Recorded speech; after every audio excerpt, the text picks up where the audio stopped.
Right. Hi, everyone. So as George said, my name is Ahmed Tikiwa.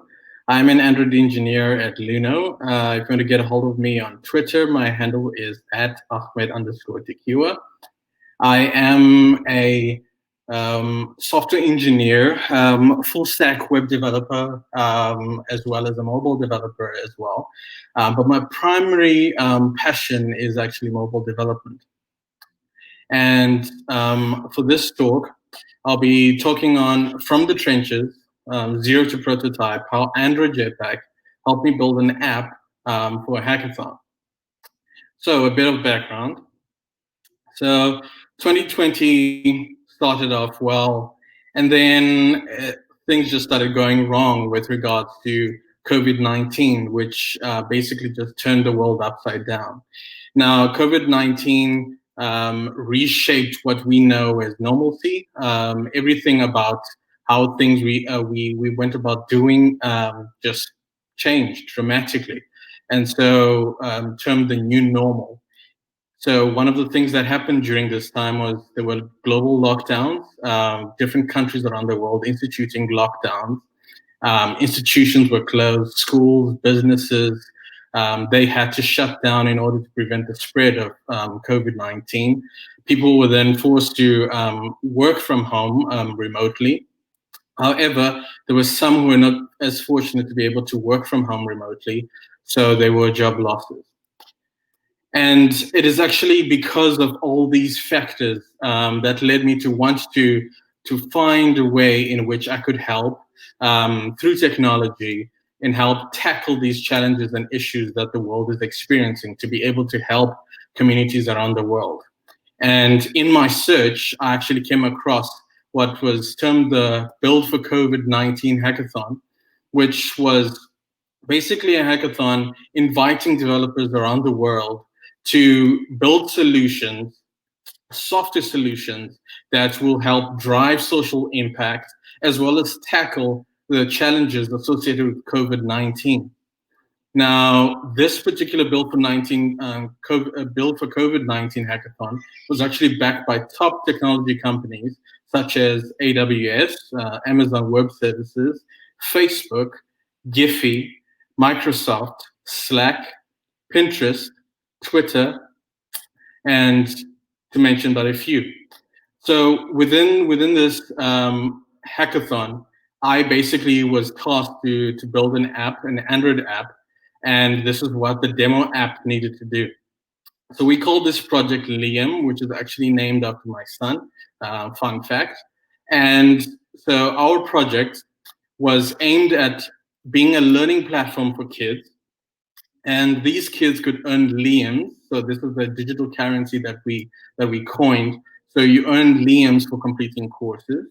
You earn liams for selling your digital assets. So these kids could sell their digital assets on this platform, and then they'll be able to use liams to actually buy digital assets. And we basically constituted of a global team. Like I said, this hackathon was a call to everyone around the world. And so the different countries represented within the team, Liam, were from South Africa, myself, from Uganda, Canada, India, and Ghana.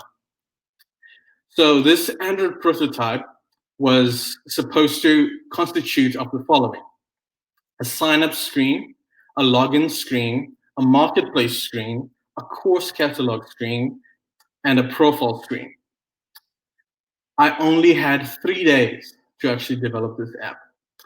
So yes, it was a mammoth task to be able to do this. And unfortunately, the API was not quite ready for the Android side to be able to use it. So the data needed to be mock data that will then be used within this app. However, with the intention that when we do actually plug in the API, this app will just be able to just connect to the API easily. So this is what the app constituted. This is what I ended up building. So as you can see there, these are the different screens that I had to build, and these are the screens I built within 3 days of the hackathon. So there's a login screen, the sign up screen, that's the dashboard, the course catalog screen, as well as the marketplace screen. So we basically had an approach, and this approach was basically adhering to the hackathon rules. So the hackathon rules required that you could have one of two, either a prototype or a production ready app. So production ready or proof of concept applications. And our goal as Liam, or the project Liam, was that we wanted our project to be production ready. So we weren't really looking at just a mock. So our goal was, even if we do not make it, this is what we aim to do by the end of the hackathon, to have a production ready app that even beyond the hackathon, maybe we could even develop this into a proper project, something that could actually help shape the world. So this particular app that I needed to build needed to be performant. It needed to be clean. In other words, the code needed to be clean and also have a well-structured architecture within the code itself. So this basically led me, it was a no-brainer on my side because I've worked with Jetpack professionally at work. And it was a no-brainer because I know that everything about Jetpack enables me to be able to build this type of project that I needed to do for Liam. So under Jetpack, so what is it? So it is a collection of components, tools, and architecture guidance for development acceleration. The whole point of it is for each and every developer to be able to develop their apps faster without having to spend tedious time writing boilerplate code. So that's the whole intention. That's why it was actually introduced. It's also been considered a template for production-ready code. Because of what they've brought in as part of Jetpack, you can actually say that every particular component can actually constitute components that you can use in a production-ready app. So it becomes a template. And the one thing that they wanted to be able to address was that developers actually said, you know what, data is always changing, things are always changing, and it's always difficult to actually keep up with all these changes, so we need help here. So they actually heard that call and said, no, we're going to build this thing to help you manage these data changes as they go by. So Android Jetpack consists of 4 categories. The first one being foundation, UI, architecture, behavior. And then each of these categories contain components that are backward compatible, that all work together, and that are adaptable, easily adaptable. That's the whole point of it. And this is the structure of basically the architecture, the UI, the foundation, and the behavior. So you've got different components there that are part of each and every category. So on the left there, which is what I'll be focusing mostly within this presentation, is the architecture stuff. So you've got data binding, which is basically allowing to bind UI components in layouts to data sources. I will explain that much later. Then you've got lifecycles, which are basically aware of the current activity or fragment lifecycle state. Is it on resume? Is it on create? All of that information. Live data, being able to observe data. So in this case, it's an observable data holder class, and it's also lifecycle aware. Then I'll be touching on navigation around the app. And basically this navigation also has the ability to be able to handle deep links. That's the power of the navigation component within Jetpack. Then view model, to be able to store and manage UI-related data while also being lifecycle aware, just like live data. Then Android KTX, which is a library that I have included in this prototype, is basically Kotlin extensions included in Jetpack, which provide concise idiomatic Kotlin to your app. Okay, so here we also have Fragment, which is basically multiple independent screens hosted by an activity. And as you will see, this particular prototype that I built constitutes a lot of fragments and basically managed by one single activity. So structuring the code. Okay. So basically, the recommendation by Google is when you're using Jetpack, it's actually to use the MVVM architecture, which is basically the model view model architecture. You're free to use your own architectural pattern, but this is actually the recommended way. So at the top there, you'll have an activity. In my case, in the prototype, it's one single activity that basically manages a whole range of fragments. Okay, and then these fragments speak to the view model. So each fragment has got its own view model. And then the view model also has live data, which I will touch on later. And then this view model speaks to the repository, and this repository is responsible for the data. It is the source of the data. And then here you can basically have it in two ways. You can have a repository that either fetches data from an SQLite database, which is basically Room. So Room is also another part of Jetpack. And then you can also have your repository speak to a remote data source, or you can actually have your repository speak to both. So you can have your repository fetching data remotely and then updating your local database for persistence, for data persistence, basically having some sort of cache on your app. So this is the architecture that I followed with the prototype that I had to build. Okay, so structuring the code. And then part of this prototype that I'm going to show you is going to basically constitute a whole bunch of these components that are part of Jetpack. But before I delve into the code, I'm just going to explain the different components that I actually made use of, the key ones, the notable ones. So the first one is data binding. So data binding, which was introduced in 2015, is now also part of Android Jetpack. It basically means you're binding UI components in layouts to data sources. And it's simple to set up.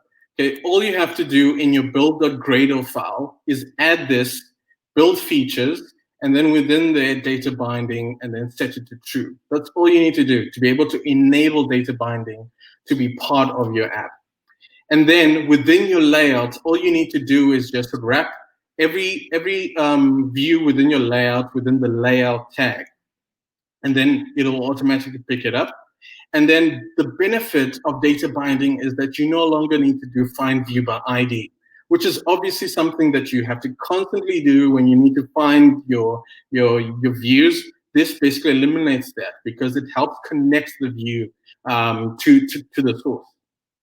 So another thing, if you want to basically convert your layout, Android Studio also has this ability to be able to convert your layout. So in this case, I have a simple layout that is a constraint layout, and then I'd like to be able to convert this to be able to have data binding. All I have to do is click on the light bulb icon, and then click on convert to data binding layout. Click one click, and then suddenly it's actually a data binding layout. It's that simple. So that's a shortcut way within Android Studio that allows you to actually transform your layout. So data binding expressions, which is also part of data binding. And this basically means that you're making data available to your layout using a section called the data section. So there's a data section that you'll need to add to your layout. So underneath, as part of the layout tags, within those layout tags, you need to add the data section. And this is what it will look like. So you have data with the closing data tag. And then within the data tag, you basically define a whole bunch of variables. In this case, my variable is view model. So I'm passing the view model to the layout. And basically to reference it, you need to give it a name. So the name here, view model, it can be any name you want. And then the type, you need to then define the type. In this case, I'm defining it that it is referencing the object dashboard view model. So that's what the view model represents. This view model variable represents the dashboard view model object. Then within your layout, to be able to use it, all you have to do is, so for example, if it's a text view, and then if you call Android text, and then it's the equal sign, and then within the quotation marks, the expression constitutes an @ symbol, and then curly braces. And then what you have within those curly braces is part of the data binding. So in this case, I'm referencing view model, the title. So I'm now referencing the title within the dashboard view model. So it's that simple. That's how you actually reference it. Or in my case, as you can see there, text view app, image URL. An image URL is actually not part of the framework. It is actually a custom data binding object that I've added on my side. So basically, image URL is something that points to a custom binding adapter that I've created, which I'll show you later. And then within there, I can then reference to say, hey, image URL, you're going to point to viewModel.url. Another way is also if you do the on-click, okay, so there you've got a lambda within there, and then which then points to viewModel.onClick. And what this basically means is that the listener is created, it is automatically set on your view, okay, so by doing that, the listener is already created, and then the lambda is evaluated when this event gets triggered. So when the on-click event gets triggered, everything within that lambda basically gets evaluated. And that's how the data binding expression will work. So in this case here, when you then go to your data source, so your fragment, this is how you basically would define the data binding. So we've got here, so binding there, and this is basically a variable that I've set globally within this fragment.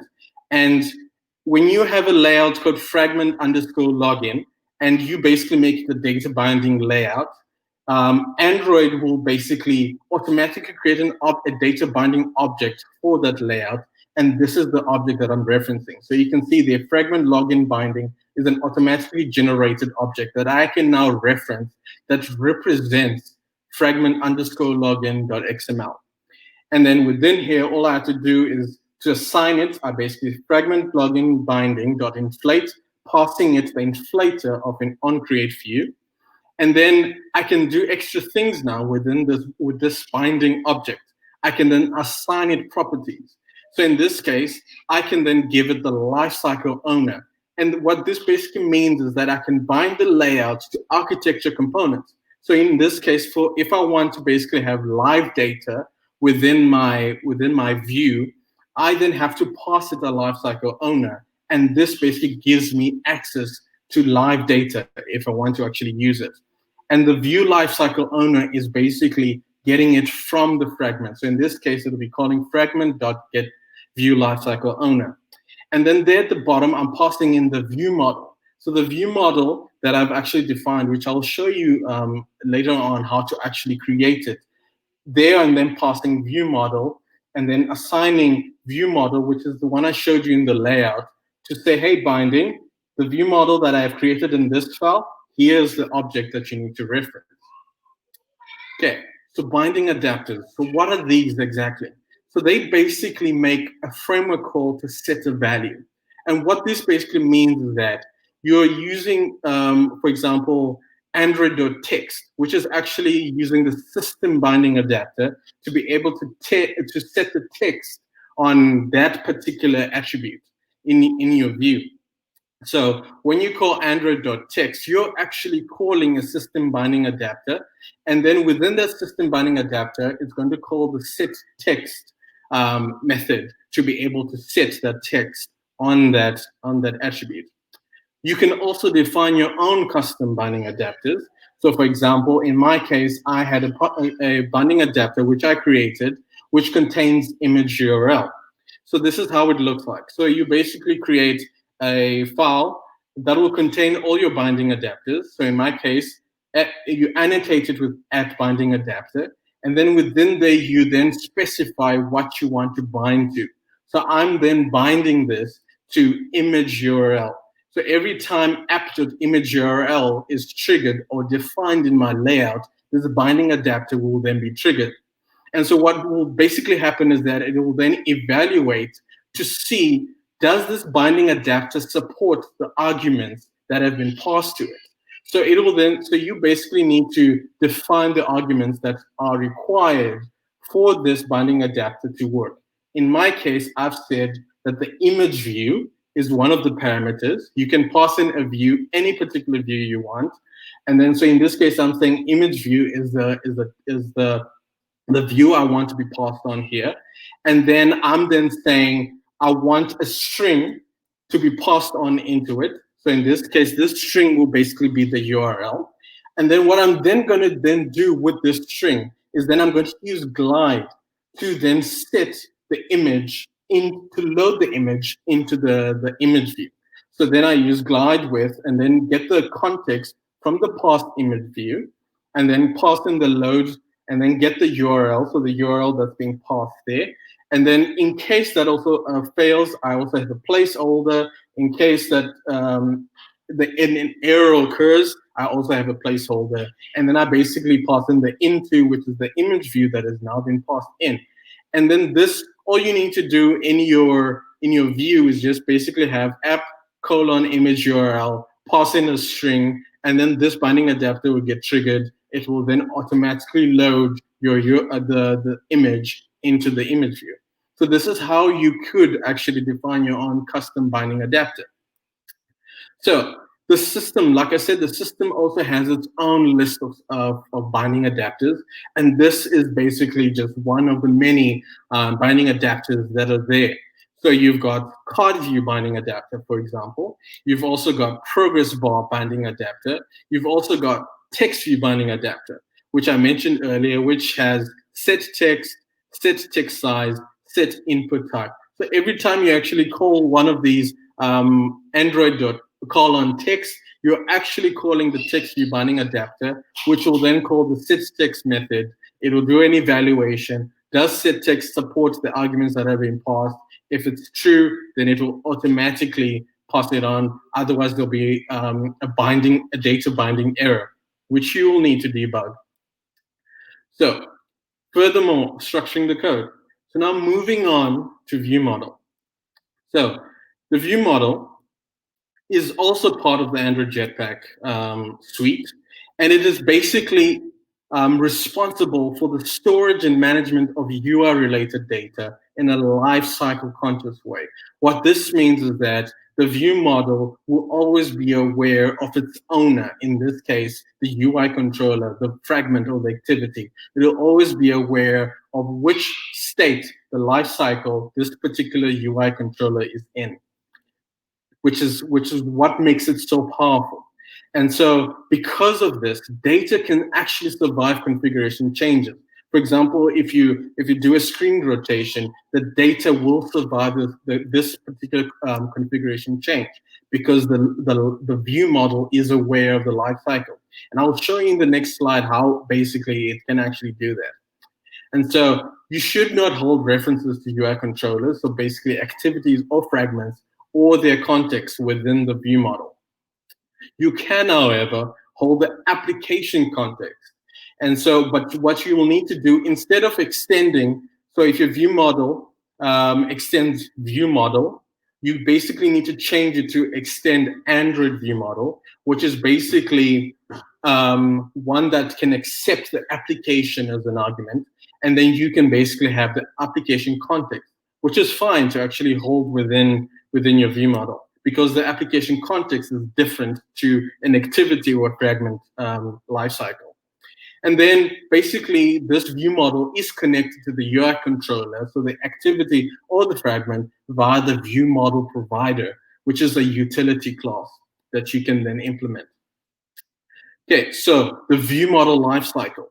And so this is where the beauty of the view model comes in that it's actually very powerful. So on the left there, you'll have the activity lifecycle, and on the right there, you have the view model scope. And so this particular lifecycle here for the activity is also similar to the fragment. So you can also apply this to the fragment to be able to see how the view model also survives. So at the top there, you have the activity being created. Okay, so the activity will go through on create, on start, on resume. Okay, then the activity gets rotated. Okay, so you rotate your device, and then it'll go through on pause, on stop, on destroy, on create, on start, on resume. Then it'll finish, and then on pause, on stop, on destroy, and then finally it's finished. But as you can see, this view model scope transcends all of that. It basically becomes aware of everything. So it's aware of when the activity is on create, on start, on resume, every single state. The view model is aware of it. It actually gets callbacks to that information. It's pretty much aware of all of that. So the only time the view model will actually get destroyed is when it's the activity or the fragment is finished and or destroyed. So in my prototype, these are the view models that I used. So like I said there, I have one single activity. So main activity is the activity that will be managing all the different fragments. Okay, so I've got the login fragment, the sign up fragment, dashboard fragment, video list fragment, store fragment, and then each of these have got their own view models that are mentioned down below there. Login view model, sign up view model, dashboard view model, video list view model, store view model. And as you can see, the naming is actually quite close to each other. This is also helps with regards to organization of code. So keeping your names close to each other. So if you have login fragment, also have login view model. Obviously, this is up to you as far as naming convention is concerned, but this just makes it easier to read and just clean. Okay, so live data. What exactly is it? So it's also something that's part of the Android Jetpack.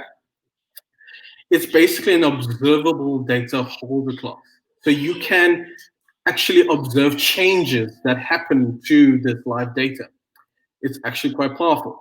Also, like view model, it is lifecycle aware. So it also is aware of the data, so where it's coming from or where it needs to be posted to, whether this particular requester is alive or not. And so live data will only update active component observers. And what this actually means by active, send update to observer only when an observer is active. So this means when it's in started or resume state. So that is the definition of active. Okay. However, when it's paused or destroyed, an update will not be sent to the one that's observing the information. So when data changes, live data will post an update. That's the beauty of live data. It's alive and aware of everything that is going on, and it'll post when it needs to post, but only post to an active observer. Okay, so now moving on to the implementation.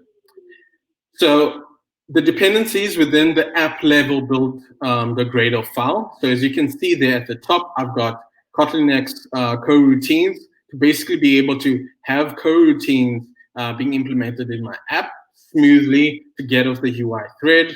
Then I also use Glide, which is basically an image loading library. And then particularly for view model, to be able to use a view model, this Jetpack component, you basically need to add this as part of your dependencies.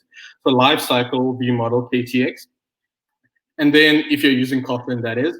And then for live data, Lifecycle live data KTX. And then I'm also using Timber for logging. And then particularly for navigation, as you can see there, I'm using Fragment KTX, which is actually optional. But in my case, I had some issues, which I'll delve into later. And so this was an attempt at trying to address those issues during the hackathon. But for navigation in particular, you need the navigation runtime, navigation fragment, and the navigation UI KTX libraries to be included. And then within your project level Gradle file, you just need, in particular, the Google repository to be added to your build.gradle file. So this is the project level build.gradle file. Within the all projects, you need to add this. So this is how I've structured my code. Okay, so I have Liam, which is my project name there. And then I've got different directories, which basically, this is all just to do with organization of the code. Obviously, on your side, you can actually organize it in whatever way you want. In my case, this just makes it easy and just cleaner for me to be able to go through each and every directory and know exactly where each and everything is. So in my case, I've got bindings. So within these bindings, so I have my image binding adapter. Okay, so these are the data binding definitions that will be stored within the bindings directory. And an example of my image binding adapter, which I showed you earlier, is this one where I'm setting the image URL. And then in my view, this is how I would call it. So like, for example, in store list item, this is how I reference that image binding adapter. And as you can see, app colon image URL, which then calls store item dot image URL, which is a variable that has been passed within this particular view. So this is how I'd reference my binding adapter within my view. It's that simple. And then domain. So in instances, and this is my own personal preference, but there are instances where your app will connect to a network, so basically connect to an API. And so you basically, this API will have its own data structure. It will have a whole list of ways in which the data classes are organized, right? But it's not necessarily how you want them to be named in your app. So basically, I've created this domain section to be able to have my own definitions of data classes. So these are independent to how the network will be, or if I have the database, it will be independent of how the database data classes will be structured. So this is basically to separate it to say, when in my layouts, I want to display things, I'm going to be using the domain models to be able to display the content that I want to show. Again, this is all personal preference, but this just helps me organize things better. So in this domain, I've got store item, user details, and video item as my data classes. And then as an example of a data class, so I've got store item, okay, and then this has got name, likes, downloads, price, image URL.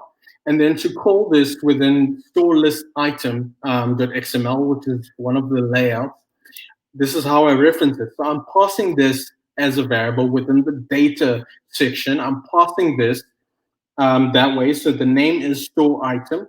And then the type there, as you can see, it references the domain object, store item.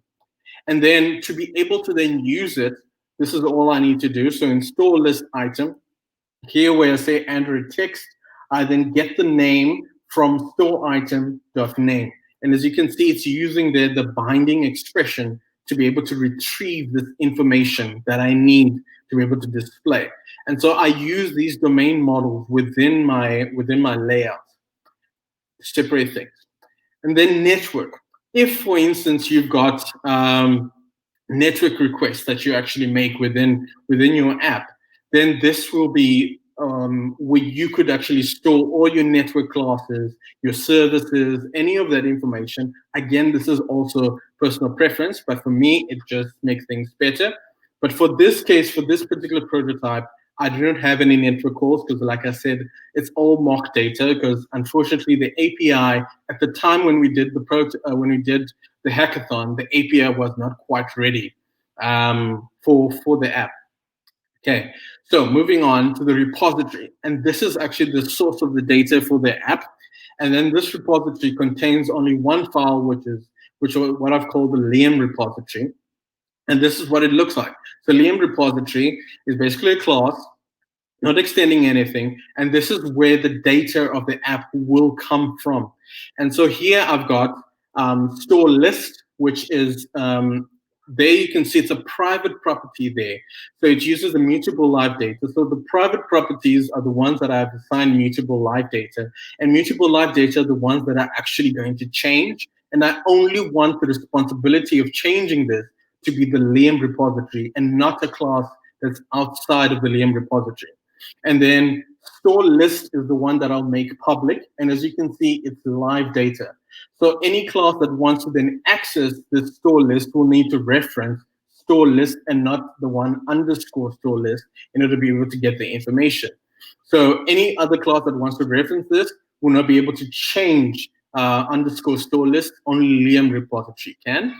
And then I've done that for the other variables, videos list, and user details list. And then I've got a method here called get mock user details, which is a suspend function. Essentially, it's basically forcing this to basically fall into a coroutine. And Now I'm also passing in the context, which is the dispatchers.io, which basically forces this to be able to have the IO dispatcher handle the execution of the coroutine. So in a live scenario, you'd basically then have your API call, and this API call is basically a network call that should not be on the main thread. It should only be on the IO thread. So this is basically to mock that scenario. So this particular scenario obviously doesn't use a network call, but this is just to mimic that. And as you can see, I've added a delay of three seconds there just to make it seem like it's actually a network call, just for the experience. And there I've got user details, which is the data class that gets created, and then at the end there it's post the value. So you need to use .post value in order to post the update of the live data. Because we're not on the main thread anymore, post value is actually the one you need to use.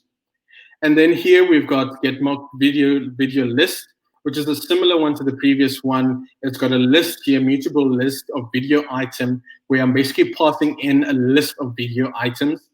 And then at the end, I then post the value of the videos list. I'm posting this list over to whatever observers want this information. Okay, and then I have the UI layer. So basically, these are the screens that will be displayed to the user. Again, this is also personal preference. So this is how I've structured it. Then the UI layer, I've got the different screens. So I've got the dashboard screen, the login screen, the sign-up screen, the store screen, the video detail screen, and the video list screen. And then this is how it looks. So for the login screen, for example, this is how the fragment looks. So as you can see, it's got a binding reference there, this variable. And there, the reason why I've actually done this underscore version of binding as well as another binding there is just basically to have this variable and be able to clear it in on destroy, which I'll show you later. Just basically clear it out, make sure there are no more references to prevent any memory leaks. This, obviously, you can do your own implementation of doing this. This is, again, another personal preference. And as you can see here, this is how I'll actually reference the view model by using the view model provider. So there I've got view model, which extends login view model, and I'm loading it by lazy. And then I'm using the view model provider.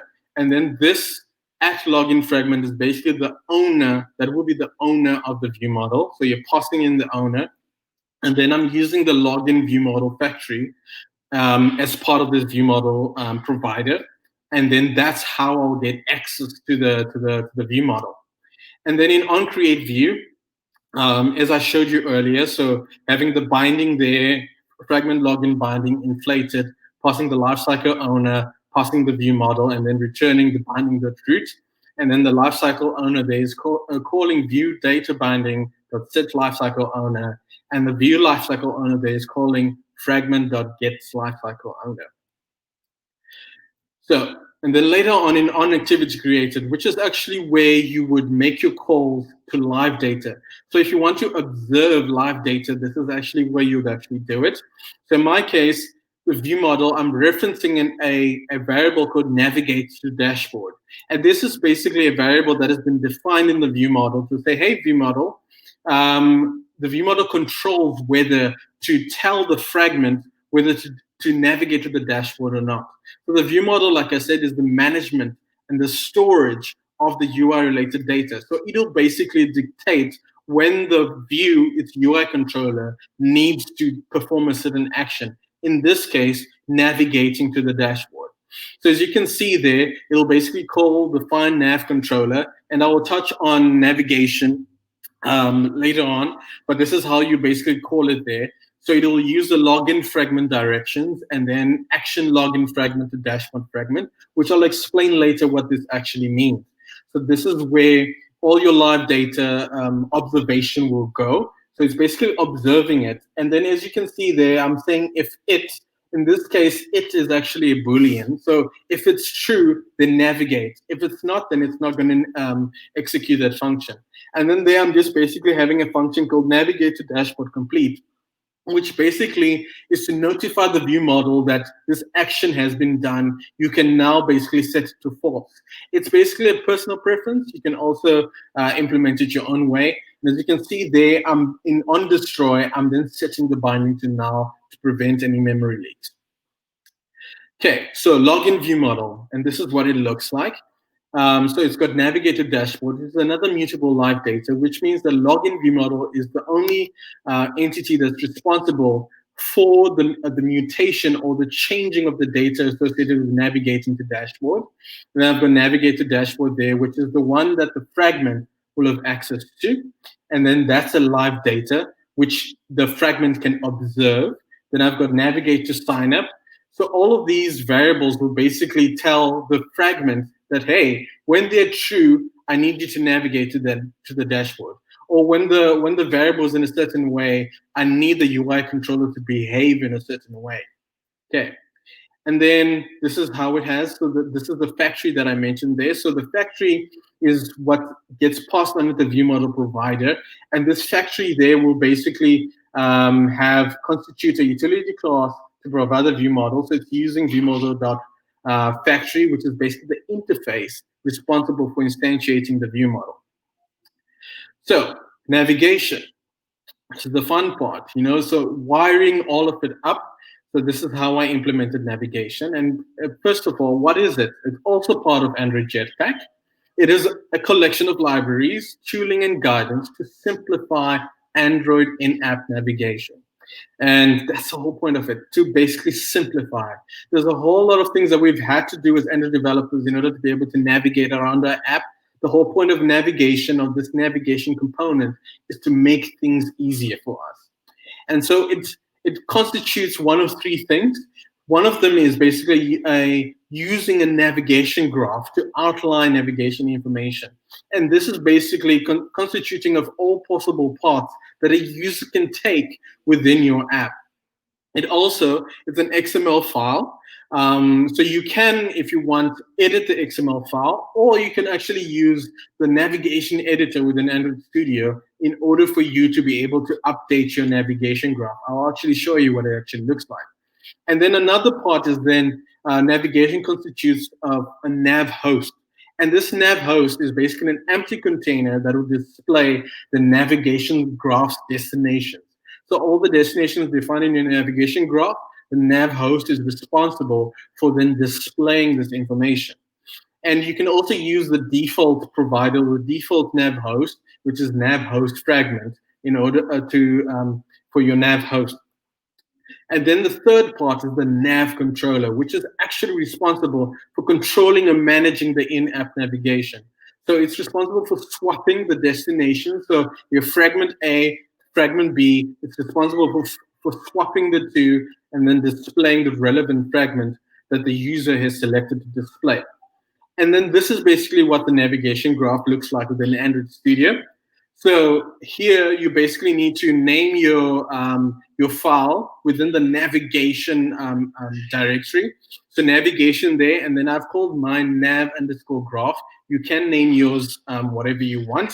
And then there on the right-hand side, you will see there graph. And then this is basically the graph. So it contains login fragment, dashboard fragment, sign up fragment, video list fragment, just basically all the fragments that I have. And you can, if you check on the plus there on the top there, you can basically add your own destinations. And this here is just a visualization of how all the fragments are tied together. So I have login fragment, which basically navigates to dashboard fragment, which can also navigate to video list fragment, which can also navigate to store fragment. So you can basically define all these parts within your navigation graph. And the NavController will be responsible for navigating between these within these graphs. And then on your right-hand side there, you basically have attributes that are defined. So at the top there is the name of the action. So when I go from video list fragment to video detail fragment, the action that's defined there, you can also rename it, but the default one will be the name of the fragment. So in this case, action_video list fragment to video detail fragment, and that's the name of the action. So basically, that's what you pass in when you're navigating. And then that's the ID there, the destination, where it's supposed to go. You can also define animations, so slide transitions and all of that you can actually incorporate in here. And then the XML version. So I've shown you what the editor looks like. This is what the XML version will look like. So this is one part of it. So in the navgraph.xml, this is one of them. So fragment, so going from the video list fragment to the video detail fragment, this is what it'll look like. The ID there, video list fragment, and then the name there. You can also pass a layout, which is optional. That'll just basically give you an overview within your editor, what it will actually look like. But the action there is the one that the controller will follow. So in this case, action video list fragment to video detail fragment is basically saying, I want to go from the video list to the video detail. It also can also go from the video list to the store fragment. You can define a whole bunch of actions, and your NavController will follow whatever you define within this graph. So within main activity, I then need to define what is called a NavHost. And so like I said, I have one single activity, and that single activity is the NavHost. And so I'm using my main activity as the controller for navigation, which is actually the recommended way when you're using the single fragment approach. And basically, you'll see I've given it the default NavHost fragment as the name. So that's what you need to pass in there. And then default NavHost equals true. This basically means gives control of main activity to be able to intercept the back button actions.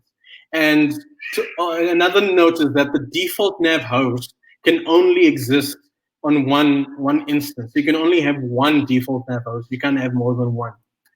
And then there at the bottom there, you define the navGraph. So you can either put it in your XML, or you can define it within your main activity, or whatever class is acting as the UI as the controller. You can define there the navGraph. And then there at the bottom there, the fragment tag usage. So this is one of the issues that I encountered during the hackathon. And it was the recommended way is to basically use the fragment container view instead of fragment. But currently there is a known issue with trying to use fragment container view and having navigation working. So this is basically just an override until that issue, this known issue which I've tagged there, is actually resolved. Okay, so NavHost, so adding the bottom navigation. This is how I added the bottom navigation, basically using the material bottom navigation view, passing in the menu there. And then the bottom navigation menu, this is what it looks like. And this is how it maps to each and every screen. As you can see there, each and every ID, dashboard fragment, video list fragment, store fragment, each ID there should be the same name as what you have in your navGraph. That way, when you actually navigate between the fragments, the UI controller will actually be able to map it correctly to each and every fragment. It's smart that way. Okay, so the NavController, this is how I've defined things. And I just have to speed through because I'm running out of time. The NavController there, so I've defined it as the global variable there at the top there. And then I'm using the find NavController, which is part of the activity. So find NavController, and then that's the ID that you need to pass in of the particular the NavController that you've defined in my case, in a main activity, I've called it nav_host fragment. And then I've also given it what is called an app bar configuration. And what this actually does is that there are certain screens that the navigation will add a back arrow to, and basically assume that this particular screen is not the main screen. So what this does is it overrides it. And I'm basically telling the NavController that no, login fragment, dashboard fragment, video list fragment, and store fragment are primary screens. There are no child screens. So I need you to treat them as that. Don't add the back arrow for this. These are actually main screens. And then there you set up action bar with NavController, passing in the NavController and the app bar configuration in order for you to be able to have this set up within your main activity. And then for the bottom navigation view, you also need to give it the NavController so that the two can actually work together. So this is where you then pass in the NavController as the argument there. So, and then on activity created, so going back to when I mentioned there, when I said I needed to pass in the navigation information. So this is where I'll now come back to this now. So you've got login fragment directions, Okay, so that's the action that is automatically generated for you. So when you add this fragment to your nav graph, this is actually generated for you. So login fragment directions is automatically generated. And then you then can get access to all the actions that you have defined in your nav graph. So in my case, I've got access to action login fragment to dashboard fragment. And now basically I'm then saying, hey, this find nav controller. So you're giving the allowing the fragment to find the nav controller and then calling the navigate option to then navigate to that particular stream. So this is how simple it is. This is how you can navigate from one screen to the next. No extra things that you have to try and do, managing the backstack and all of that. The navigation component actually takes care of this, which is why it is actually such a beautiful thing to use. And so you will basically have, in my case, this is my prototype where I could click on the login button. And when I click on it, I can then go to the next screen and so forth. And you can see there with my bottom navigation, everything is all tied together with the navigation components included. And this is the end of my presentation. And thank you. So for any resources, I would recommend developing apps in Kotlin, which is a free Udacity course, which actually is incorporating Android Jetpack. So if you want to actually get started with Jetpack and understanding it, this particular course is really good, and it's free on Udacity. Another resource is actually just visiting the developer.google.com/jetpack for any information about Jetpack. And then all those binding adapters that I gave there, that huge list, this is where I got them from, the Android X data binding adapters. And that's me. Wow, wow, wow. Thank you a lot, Ahmed. That is a brilliant talk. Like, I've learned a lot, and I hope our viewers have learned a lot from you. Coming up with a production ready application in 3 days, that is quite a feat. And Yeah. I have one question, might be silly, but what out of the many Jetpack libraries, which one did you find was your best, one of your best to use? I would say the I would say the navigation one. Mainly because I mean it's always been a mission for people to be able to just have a bottom navigation and then just try and tie it all together, and move from one screen to the next. But just these simple things where you just make sure that your IDs match in two places, and then bam, and then set up your UI controller, your nav controller, and suddenly you now have this app that can just navigate from one screen to the next. That I found to actually be fun to use. Probably after that, I think it's the view model. Yeah. Okay. We do have a few questions from our viewers. I'm just going to show them on the screen as a banner. Sure. Give me a second. All right. So Laurie Sheepers asks, referencing variables in XML was not nice back in 2017. Has data binding changed much? I haven't actually seen any issues now using it, as long as you reference them correctly within that data object, and then when you then define them in your fragments. So just make sure that your binding actually is aware of those. So, for example, if you're passing in the view model, so if you define the view model in your XML, just make sure that in your fragment or in your activity that you have binding.view model and actually passing that in correctly, then I shouldn't see any issues. On my side, it's actually been working smoothly. As long as you connect the two properly, then it should be fine. I hope that All answers right, your question, great. Lauren. Let me just get cool. Let me get some more questions right here. Maya's a good one. Um, Maya asked, with larger projects, the data binding adapters can get out of hand. Do you have any tips? for wrangling with them, naming conventions or folder structures?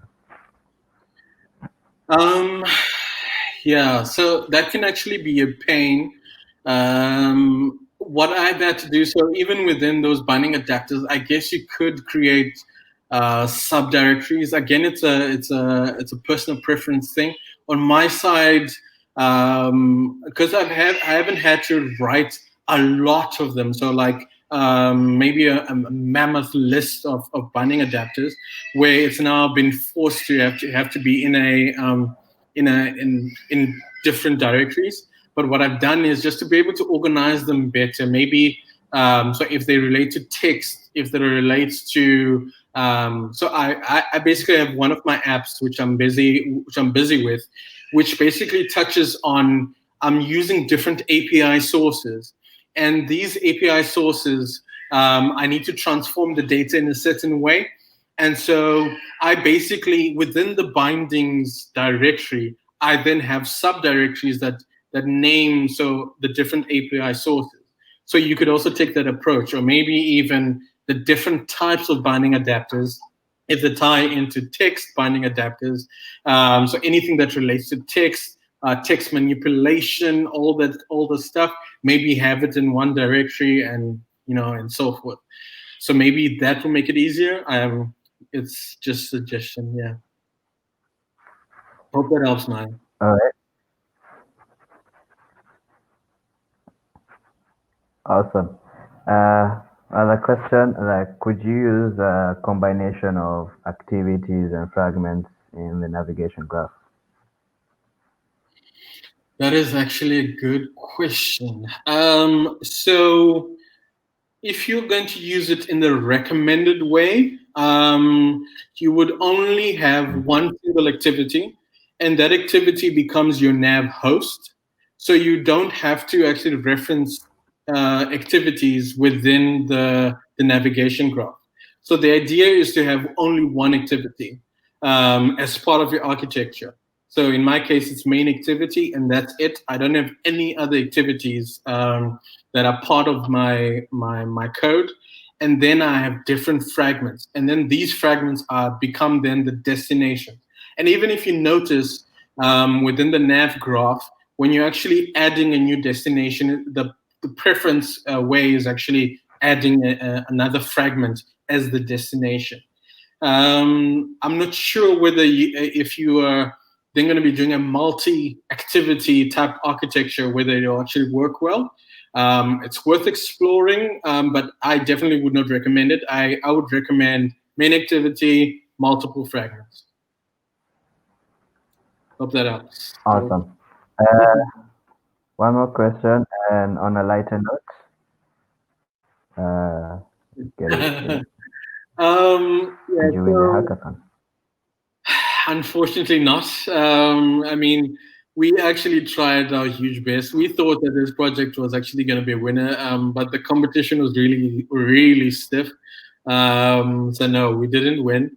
The good part is that the organizer of the project did end up taking it further to try and get sponsors and all of that. So it actually is a project that I think is going to take off. So hopefully with sponsorship, I feel like it will take off. But no, no, Sylvie, we didn't win. Yeah, All right. Thank you very much, Ahmed. It's been a thank pleasure. you. It's been lovely listening to you. I hope everyone enjoyed listening to you. And we shall see you soon in another meetup. Thank you. All right. Thanks, man. See You're you.